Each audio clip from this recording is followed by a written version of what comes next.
Il ne s'agit pas forcément d'être un misogyne pour nier le ministère d'une femme. Tout le monde trouve des raisons favorables pour interdire à la femme de prêcher l'Évangile dans une assemblée. Plusieurs controverses sont à la base de cette actualité, tant sur le plan religieux et sur le plan scientifique.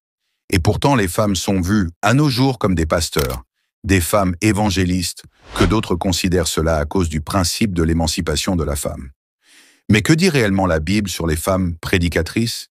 Dieu permet-il aux femmes d'enseigner sa parole? Sur cette vidéo, vous allez savoir si la femme possède cette habilité de prêcher devant les hommes ou non. Restez jusqu'à la fin pour tout savoir. Soyez la bienvenue à la chaîne. Si vous êtes nouveau à la plateforme prière, de vous abonner et d'activer la cloche de notification pour rester connecté.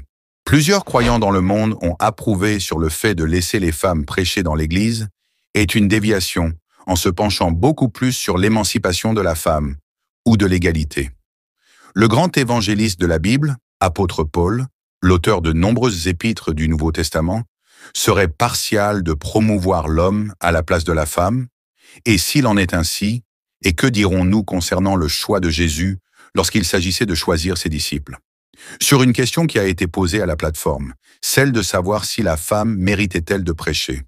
L'une des réponses qui avait remis en question nos différentes motivations sur la défense de la femme était la suivante. Imaginez, vous étant qu'un homme, vous êtes en train de noyer et que vous voyez une main venir à votre secours, refuserez-vous parce qu'il s'agit d'une femme? Il est vrai que la parole de Dieu doit être prêchée jusqu'aux extrémités de la terre, alors que la moisson est grande et il y a peu d'ouvriers. Commençons par comprendre certains récits bibliques qui interdisent à la femme de se tenir devant les hommes et de prendre la parole. Dans la première lettre de l'apôtre Paul à Timothée chapitre 2, verset 12, « Je ne permets pas à la femme d'enseigner, ni de prendre de l'autorité sur l'homme, mais elle doit demeurer dans le silence. Car Adam a été formé le premier, Ève ensuite, et ce n'est pas Adam qui a été séduit. C'est la femme qui séduite, s'est rendue coupable de transgression. » Dans ce passage de l'Écriture, l'apôtre Paul donne les raisons pour lesquelles la femme ne doit pas enseigner ni prendre autorité sur l'homme. Il se réfère à la formation de l'homme avant celle de la femme, qu'il met en rapport avec la séduction. Encore plusieurs raisons évoquées dans la Bible qui fait vivement réfléchir à ce sujet. L'une des plus grandes raisons serait justement de voir dans le ministère de Jésus avec ses disciples. Nous trouvons aucune femme qui est appelée à cette œuvre. Lorsque le Seigneur Jésus, Dieu manifesté en chair, appela ses apôtres, il n'a choisi aucune femme, malgré qu'il y avait des femmes qui le suivaient et soutenaient son ministère. Ce sont les 11 apôtres qu'il a envoyés pour prêcher la bonne nouvelle à toute la création. Deuxièmement, l'apôtre Jean sur l'île de Patmos rend le témoignage que le Seigneur réprimanda les croyants de l'église de Thyatire, qui laissaient une femme enseigner et séduire ses serviteurs. Mais ce que j'ai contre toi, c'est que tu laisses la femme Jézabel, qui se dit prophétesse, enseigner et séduire mes serviteurs, pour qu'ils se livrent à l'impudicité et qu'ils mangent des viandes sacrifiées aux idoles. Et un bon nombre des exemples que nous trouvons dans la Bible mettant en évidence la défense à la femme de prêcher l'Évangile. Que les femmes se taisent dans les assemblées, le silence dont il est question, n'est pas un silence absolu car le même apôtre estimait que la femme peut prier ou prophétiser. Tous ces récits mettent en évidence sur le choix de la femme. Cependant, aujourd'hui, il existe des femmes prédicatrices que Dieu utilise puissamment dans leurs différents ministères de tous côtés du monde.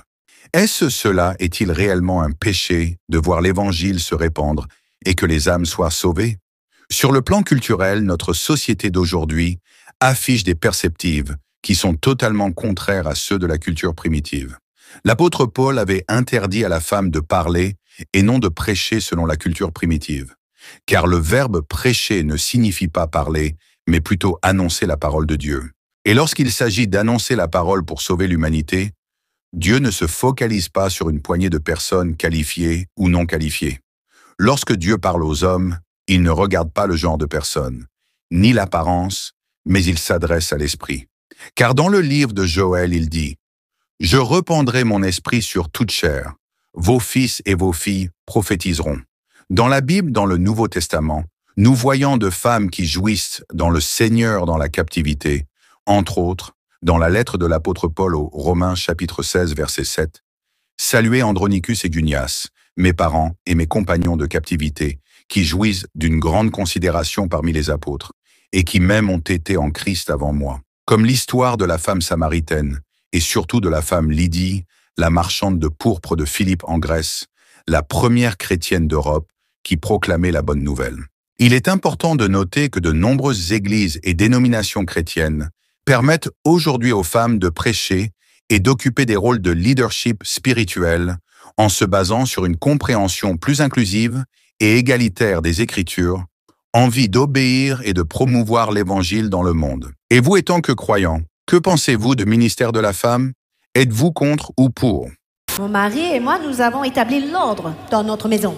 And that means if we do not agree about something, Ce qui veut dire que si nous ne sommes pas d'accord avec quelque chose and a decision must be made, et qu'on est obligé de prendre une décision, then for the sake of order, pour la cause de l'ordre dans le foyer, Dave will make that decision. c'est Dave qui prend la décision. And that's fine. Et ça me va parfaitement. There must be order in the home. Pourquoi? Parce qu'il faut l'ordre dans le foyer. If we don't have to make a decision, then we will wait until we find a place of agreement. Et si nous ne sommes pas obligés de prendre une décision tout de suite, nous attendons le moment où nous sommes dans l'accord. But Dave also respects my authority when I'm here in this realm doing what God called me to do. Mais Dave a beaucoup de respect pour mon autorité quand j'exerce mon ministère et je fais ce que Dieu me demande de faire. The Bible says in Ephesians that we are to submit one to another. La Bible dit en Éphésiens que nous devons nous soumettre les uns aux autres.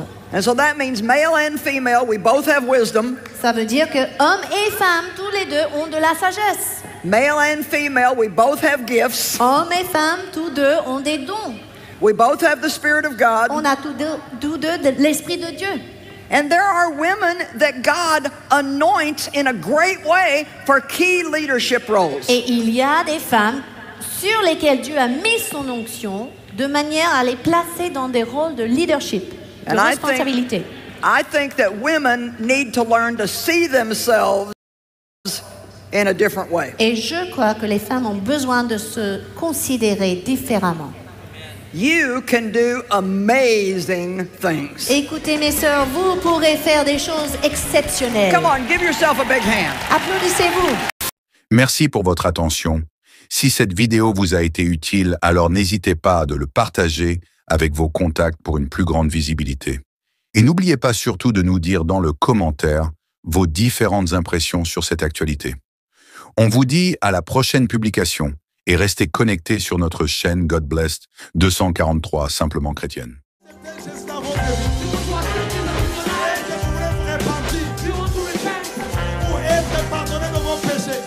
C'est pourquoi, mes amis, vous ne pouvez pas croire dans un prophète qui vient, qui dit que lui, il est le chemin. J'étais païen, j'étais beau. Je deviens chrétien, je deviens vilain. Comment?